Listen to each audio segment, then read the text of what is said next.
ജമ്മു കശ്മീരിൽ പാകിസ്ഥാനിലെ തീവ്രവാദികൾ ഒരു ആക്രമണത്തിന് തയ്യാറെടുക്കുന്നു എന്നുള്ള സൂചനകളാണ് പുറത്തു വരുന്നത്. അതീവ ജാഗ്രതാ നിർദ്ദേശം ഇന്ത്യയുടെ പ്രതിരോധ മന്ത്രാലയം നൽകിയിരിക്കുന്നു. സേനയ്ക്ക് കർശനമായ ജാഗ്രതാ നിർദ്ദേശമാണ് നൽകിയിരിക്കുന്നത്. ഓപ്പറേഷൻ സിന്ദൂറിന് ഇന്ത്യക്ക് ഒരു തിരിച്ചടി ഉണ്ടാകുമെന്ന് പാകിസ്ഥാന്റെ സൈനിക മേധാവി അസീം മുനീർ നേരത്തെ പറഞ്ഞിരുന്നു. ഇതിന് പിന്നാലെയാണ് പാകിസ്ഥാനിലെ ഭീകര സംഘങ്ങളെല്ലാം ഒത്തുചേർന്ന് ജെയ്ഷെ മുഹമ്മദും ഹിസ്ബുൾ മുജാഹിദിനും അടക്കമുള്ള നിരവധി ഭീകര സംഘടനകൾ ഒത്തുചേർന്ന് ഇന്ത്യക്കെതിരെ ഒരു ആക്രമണത്തിനുള്ള കോപ്പുകൂട്ടുന്നതായി ഇന്റലിജൻസ് വൃത്തങ്ങൾ വിവരങ്ങൾ നൽകിയിരിക്കുന്നത്. നിരവധി ഇന്റലിജൻസ് വിവരങ്ങളെ ക്രോഡീകരിച്ചുകൊണ്ടാണ് ഇപ്പോൾ കേന്ദ്ര ആഭ്യന്തര മന്ത്രാലയം ഇത്തരമൊരു വിലയിരുത്തലിലേക്ക് എത്തിയിരിക്കുന്നത്. ഇതിനു പിന്നാലെ ജമ്മു കശ്മീരിലെയും പാക് അതിർത്തി പ്രദേശങ്ങളിലെയും സുരക്ഷ ഇരട്ടിയാക്കാനുള്ള നിർദ്ദേശം ഇന്ത്യ നൽകിക്കഴിഞ്ഞിരിക്കുന്നു. കഴിഞ്ഞ 2 ദിവസം മുമ്പാണ് ലഷ്കർ ഇ തോയ്ബയുടെ നേതാവും തലവനുമായ ഹാഫിസ് സയ്യിദിന്റെ വലം കൈയായിരുന്ന ഒരു ഭീകര നേതാവിനെ പാകിസ്ഥാനിൽ അജ്ഞാതർ വെടിവെച്ച് കൊന്നത്. ഇതിന് പിന്നിലും ഇന്ത്യയാണെന്ന ആരോപണം പാകിസ്ഥാനിലെ ഭരണകൂടം തന്നെ ഉയർത്തിയിരുന്നു. ഇതിന് പിന്നാലെ ഹാഫിസ് സയ്യിദിനെ ഒളിസങ്കേതത്തിലേക്ക് മാറ്റിയിരുന്നു പാകിസ്ഥാൻ സൈന്യം. പാകിസ്ഥാൻ സൈന്യത്തിന്റെ തന്നെ സംരക്ഷണയിലാണ് ഒരു അജ്ഞാത കേന്ദ്രത്തിൽ ഹാഫിസ് സയ്യിദിനെ മാറ്റിയത്.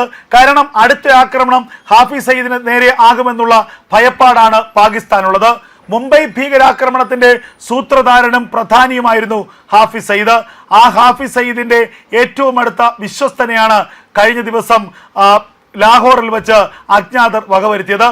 അതിനു പിന്നാലെ കഴിഞ്ഞ ദിവസം ഒരു പ്രധാനപ്പെട്ട തീവ്രവാദ നേതാവിനെയും അജ്ഞാതർ വധിക്കുകയുണ്ടായി. ഇതൊക്കെ തന്നെ ഇന്ത്യയുടെ ആക്രമണമാണ്, ഇന്ത്യയുടെ രഹസ്യാന്വേഷണ വിഭാഗമായ റോയുടെ ആക്രമണമാണ് ഇതിനൊക്കെ പിന്നിലെന്നാണ് പാകിസ്ഥാൻ ആരോപിക്കുന്നത്. ഇത് കൂടാതെ ഇന്ത്യ നടത്തിയ ആക്രമണത്തിൽ ജെയ്ഷെ മുഹമ്മദിന്റെയും ഹിസ്ബുൾ മുജാഹിദിന്റെയും പ്രധാനപ്പെട്ട ആസ്ഥാനങ്ങളെല്ലാം തകർന്നു തരിപ്പണമായി. മസൂദ് അസറിന്റെ കുടുംബം പൂർണ്ണമായും കൊല്ലപ്പെട്ടു. അപ്പോൾ ഇതിലൊക്കെയുള്ള ഒരു തിരിച്ചടി ഇന്ത്യക്ക് നൽകണം.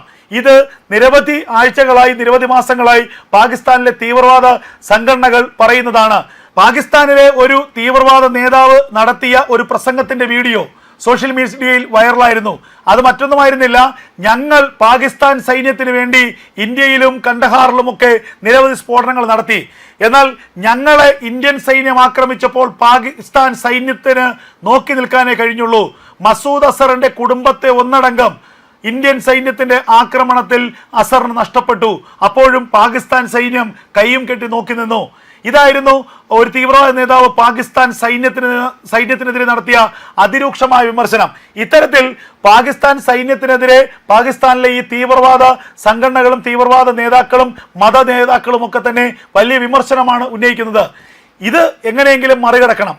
അതാണ് പാകിസ്ഥാൻ ഇന്ത്യക്കെതിരെ വെല്ലുവിളി ഉയർത്തിക്കൊണ്ട് ചില പ്രഖ്യാപനങ്ങളും പ്രതികരണങ്ങളും ഒക്കെ നടത്തുന്നത്. അല്ലാതെ ഇന്ത്യക്കെതിരെ ആയുധമെടുത്തുകൊണ്ട് ഒരു ആക്രമണത്തിന് പാകിസ്ഥാന് ധൈര്യമില്ല. കാരണം ഓപ്പറേഷൻ സിന്ദൂറിൽ പാകിസ്ഥാന്റെ നെഞ്ചു പിളർത്തിയ ആക്രമണം തന്നെയാണ് ഇന്ത്യ പാകിസ്ഥാന് നൽകിയത്. അതുകൊണ്ട് ഇന്ത്യക്കെതിരെ നേരിട്ടൊരു ആക്രമണത്തിന് തയ്യാറല്ല. പക്ഷേ ആക്രമണം നടത്താൻ പോകുന്നു എന്നുള്ളൊരു പ്രതീതി ജനിപ്പിക്കണം. അതിനാണ് ഇന്ത്യക്കെതിരെ കൊണ്ടുള്ള വലിയ വെല്ലുവിളികൾ പാകിസ്ഥാന്റെ പ്രധാനമന്ത്രി ഷഹബാസ് ഷെരീഫും പാകിസ്ഥാന്റെ സൈനിക മേധാവി അസീം മുനീറും ഒക്കെ നടത്തുന്നത്.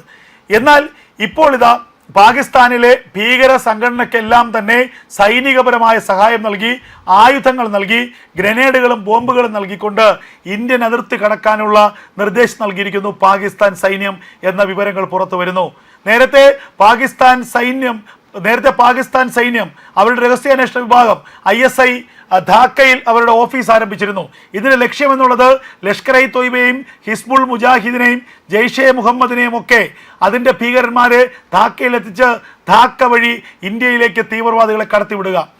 പാകിസ്ഥാൻ അതിർത്തിയിൽ ഇന്ത്യ അതിശക്തമായ സുരക്ഷ ഒരുക്കുമെന്ന് കൃത്യമായി പാകിസ്ഥാൻ അറിയാം. അതുകൊണ്ട് താരതമ്യേന സുരക്ഷ കുറഞ്ഞ ബംഗ്ലാദേശ് അതിർത്തി വഴി ഇന്ത്യയിലേക്ക് തീവ്രവാദികളെ കടത്തുക, അവരെ ഉപയോഗിച്ച് ഇന്ത്യയെ അസ്ഥിരപ്പെടുത്തുക, ഇതാണ് പാകിസ്ഥാൻ ലക്ഷ്യമിടുന്നത്.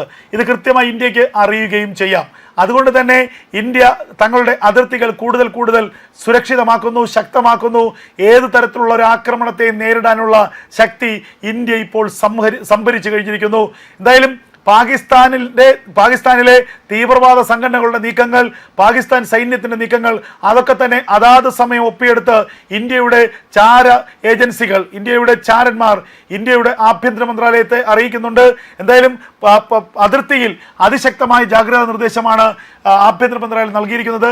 ഏത് സമയത്തും പാകിസ്ഥാന്റെ ഭീകരന്മാർ, പാകിസ്ഥാനിലെ തീവ്രവാദ ശക്തികൾ ഒരു ആക്രമണത്തിന് തുനിയാമെന്നുള്ള ഒരു മുന്നറിയിപ്പ് സൈന്യത്തിന് നൽകി കഴിഞ്ഞിരിക്കുന്നു. ഏത് തരത്തിലെങ്കിലും ഒരു പ്രകോപനം ഉണ്ടായാൽ ഇന്ത്യ പാകിസ്ഥാനെ അടിച്ചു തീർത്തിരിക്കും.